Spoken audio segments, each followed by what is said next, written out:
जाने गाडी यस्तो छ। अब हामी जाँदैछौँ है। हाम्रो एमडीआर हो है।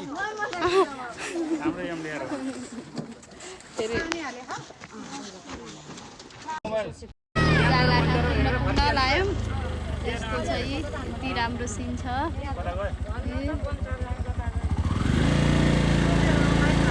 त्यहाँको धुम्ने पुल छ। जङ्गल आयौँ। चितवन राष्ट्रिय निकुञ्ज यो जङ्गल हो।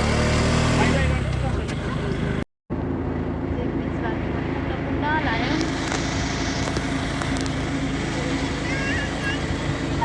ओर्लिन लायो गाडीबाट।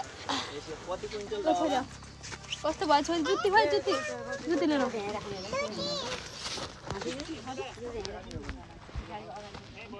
मेरो सानी चाहिँ हिन्दी छिन्। अरू चाहिँ सब अगाडि चाहिँ गइसक्नु भयो। ल हेर्नु यस्तो राम्रो छ। माडी घुम्न आउनु होला। दिदी एकदम यो चाहिँ के भन्ने ठाउँ रे भिनाजु?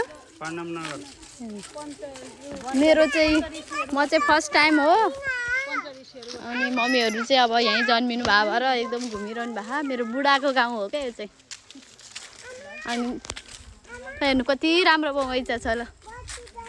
ल माडी आउँदा चाहिँ एकचोटि घुम्नु होला। आउनु। यो चाहिँ बनचरो रे। ल हेर्नुहोस् त बनचरो। त मेरो छोरी के हो त?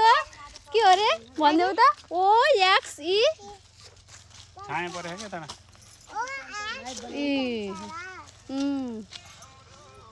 बनचरो रे। त्यसपछि यहाँ चाहिँ फोटो खिच्नलाई एकदम बिजी छन्। त्यहाँ चाहिँ भगवानहरू हुनुहुन्छ ऋषिहरू। ल भनिदिनुहोस् कस्तो लागिरहेको त नि तपाईँहरूलाई?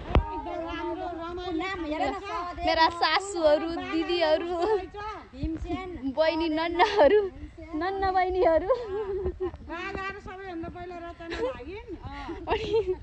यहाँ चाहिँ घर घर करायो अनि यस्तो जङ्गलमा डराउनु पर्यो नि त।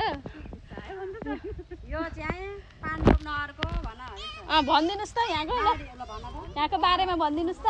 यो माडीको पाण्डव नगरको बगैँचामा रहेको एउटा ऐतिहासिक वनचरो कति 3.5 क्विन्टल। अनि यी ऋषिमुनिहरू हाम्रो यहाँ बन्दैछ। भोलि राम्रो हुन्छ। सबैजना माडीको विकास गर्नु होला। अन्त घुम्न गएर पैसा खेर नफाल्नु होला।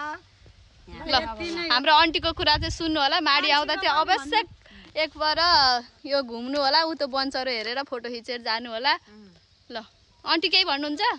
सब ठिक छ। सबैजना आउनु होला। रमाइलो छ हेर्नु होला। अरू बाँकी कुरा चाहिँ अर्को भिडियोमा देखाउँछु। By by.